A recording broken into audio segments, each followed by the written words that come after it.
and welcome. Welcome to Flow Living TV. We're so excited today to be here with the amazing Melanie Notkin of SavvyAuntie.com. As you know, I'm a huge fan, love what she does, and so I was so excited when her book was finally done, and here it is. Dun, dun, dun, dun. Yay! Here it is. It's gorgeous. It's a must-have. I read the whole thing yesterday. I couldn't put it down.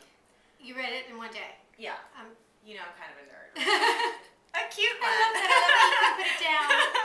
It is like nothing else. There's nothing like this exists. You're right. Which is really, really what I love about it. Thank you. And it really puts a framework on a whole tribe of women that have been kind of marginalized, but we are so important, us aunties, savvy auntie types. Incredibly influential. Yeah. And we need to own that power now that we know who we are. I love that. Own the power. I mean, nearly 50% of American women are not moms. Doesn't mean they never will be. Right. But right now, looking at the U.S. Census data, women through the age of 44, so we don't even know women 45 and over, through the age of 44, 46% are not mothers. What's really fascinating is that in 1976, that number was only 35%.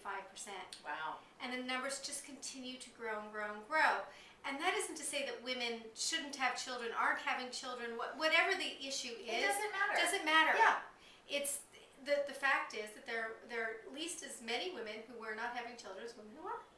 I think it's so important that women recognize that they have various roles in their communities. Sometimes you're a mom, sometimes you're an aunt, sometimes you're a career person, sometimes you're your friend. But to really own all of those roles and be fully present and in your power in relating to people in those various roles makes you feel more connected, and we all in this digital age need to feel more connected, I think. So Yeah, I love it. absolutely. Tell me, how did you get started with this whole Savvy Auntie madness, a wonderful, movement? Well, I first became an aunt by relation, an ABR, in 2001. And I immediately realized how madly in love I was with this little nephew of mine, how my world had completely changed.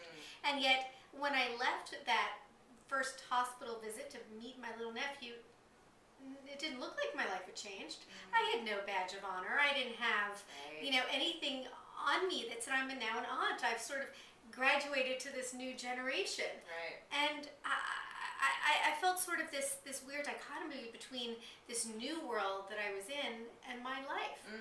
And I also realized as my nephew and subsequently his sisters started to get older and ask for things that I really was not as savvy about the most important people in my life as I was about my lifestyle. I was working for a global cosmetics company, literally flying back and forth to Paris. I mean, I was, a New York City savvy cosmopolitan woman, but when it came to them, not so savvy. So in 2007, I realized that it was time to give aunts, godmothers, women who don't have children of their own, a little more savvy. So I launched SavvyAuntie.com. Love the site. And so beautiful, so full of great information. Yeah, it's amazing. It's the first and only place where there's information designed just for the aunt. It's like what to expect when you're expecting, but for aunties. Thank you. Yes, That's exactly. really what this is. The site, the book, the book really in depth, I think, gave such an organized. After reading it, I just thought, oh my God, I wish I had had this when my two nieces were born. When I wrote it, I felt the same way. Oh my God, like everything is so laid out, and Thank you. from each stage of sort of when your sister or your friend or whoever it is, I'm an ABR and an ABC, so that's Auntie by relation, Auntie by choice. You'll get the whole Auntipedia in the book. But you don't know how to engage with them, but you really lay it out, and then of course you're learning what is happening to your friend's body or your sister's body, and then what do you do when it's birthday time and how to throw a party for your toddler. It's the whole thing just so organized. It really takes the stress out of it and makes you feel like you can actually engage fully, have the most fun, and be a fabulous auntie. Thank you. I appreciate that. I felt that not only was I not savvy about my nieces and nephews, but I wasn't savvy about the mommy life. So I'd be like Bugahoo, which is Bugaboo, which is a stroller, fancy stroller. So I didn't know anything when it came to this stuff. And moms had this club, and they would talk to each other, and I immediately felt left out on so many levels. Well, that was something that I love that you brought up in the book, that the auntie principles. I loved especially number 4, which is as people in their life cycle grow and change and become parents, you if you're not a parent yourself, don't have to be left out socially. That if you learn how to be a savvy auntie, you can actually expand your network and not only find more value in those relationships, but add value, which just makes it so much more of a party. Yeah, So empowering. Thank you. Well, it's the big family village. And as, in modern America, where, it used to be that we all lived in our little group, right? And so the family lived within, a stone's throw away from each other. Today, your twin sister could live on the other side of the country. Yeah. But your best friend is right next door, and she becomes the auntie by relation to your child, or you become the auntie by choice to her kids. So, in fact, it's needed more and more, especially as moms are working.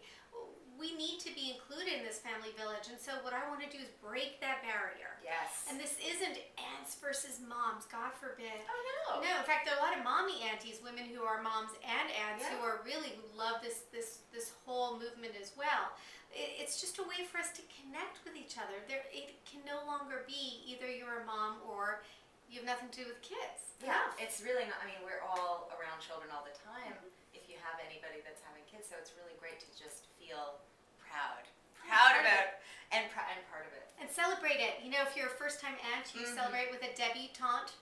Oh my God! And of course, you have to have the Auntie. The Auntie, right? A SavvyAuntie with that. Yes, exactly. So it's a way to celebrate you because there are, as we say, entre deux. There are times when maybe, even though it's wonderful news to hear you're going to be an aunt, sometimes it's not so easy. And I talk in the book about how to maybe cope with those things. Absolutely. Maybe it's your sister who's younger than you. Maybe you can't have children. Maybe you just want a wonderful date, and here your siblings are off, your friends are off having their second or third child. So, these are real issues that the modern woman is facing that really generations before was not as frequent. Which is, another reason why I was so excited to be part of the book, because you would wanted me to come and chat about, what do you do with your health if you are finding yourself in that situation? How do you preserve and protect your fertility to think about, going from auntie to mom at some point? Yeah. And I loved contributing that, and Thank you. I look forward to all my readers really checking out the book and telling me what you thought about my part, and of course the whole book. Yeah. What do you think is the most important thing that you want to see change? Now that you've put this book on the map and really put a framework around this tribe of women who need to own their power and really party with it. What's your vision? What's your wish? What do you hope to see happen? Well, in fact, that this new persona, the Savvy Auntie, becomes just as popular as the mom persona. That we celebrate her life and all that she gives to this child. In fact, the tagline for the book is "Aunthood is a gift. This book is yours." And because aunthood is not just a gift to the amazing nieces and nephews, to the children, but to the parents as well, and of course to herself. So I hope that this celebration is honored, not that she's able to honor herself, but that others honor her. In fact, this July 24, 2011 is the 3rd annual Auntie's Day. Love it. So finally we have a day for us to celebrate us. It's just so important. So I hope this just continues to grow, and frankly, all the amazing followers and fans and members and friends have been so fantastic, and they're not shy to say, this is what we want next, this is what else we need. So, slowly but surely we're giving them the resources they need and that badge of honor that I so wanted when I first became an aunt myself. Yeah, you're saying you have value beyond what you're doing with your reproductive organs, which Yes. I love. love that, because it's really about just really taking charge of your body and your life in all the most positive and pleasurable ways. And if you are an aunt or a mom or wherever you find yourself, to just enjoy your life. Life is short, and just feel good about what you're doing. Absolutely. I mean, frankly, I'm 42, and I gorgeous.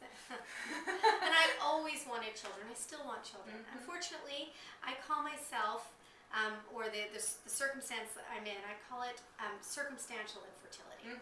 It's not a biological issue, for all I know. Right. It's a circumstantial, but it's still probably as painful as a woman who's going through a biological fertility issue.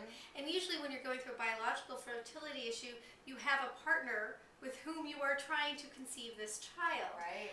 I'm, that step behind where I don't even have the partner. So my grief, and grief of so many women, is a sort of on 2 levels.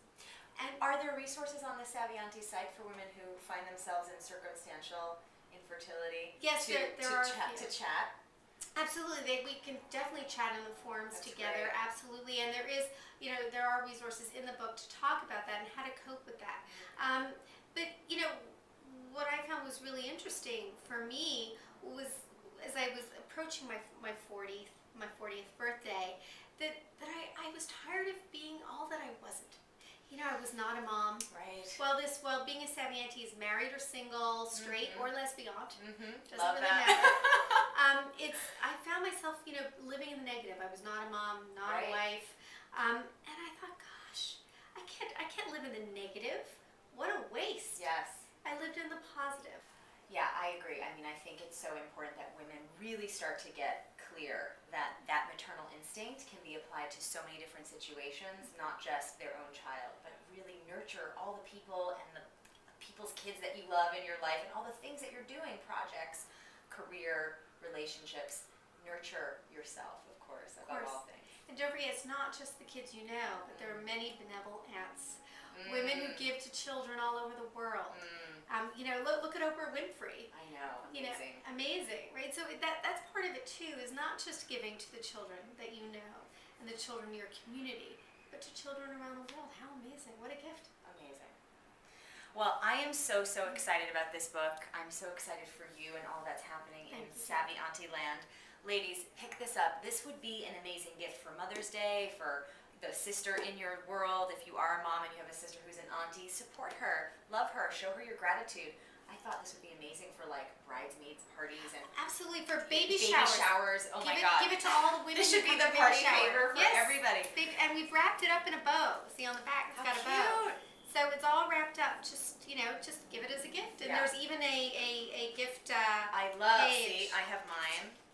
I signed it. Yeah, to me from Melanie. I love it. I'm so excited. Yeah, this is really something that just by supporting the idea of sharing this book with each other, we're basically saying, hey sister, whoever that sister is. Right. I value you. I want you to stay in my life while I'm having the child. And it's just such a wonderful, builds community in such a positive, fun way. So every child needs as many women and men in that child's life who love them, adore them, cherish them, develop them, and why not give her the tools to do that? Yeah. Amen. Get the book, ladies. We're so excited to be in it. Melanie Notkin, SavvyAuntie.com. You can go to Amazon right now and pick it up. Yeah, absolutely. And thank you so much for your contribution. Oh my gosh. Alisa, please read this book, Chapter 10. Alisa's all over it. Such a pleasure. Such a privilege. See you guys soon. Talk soon. Bye.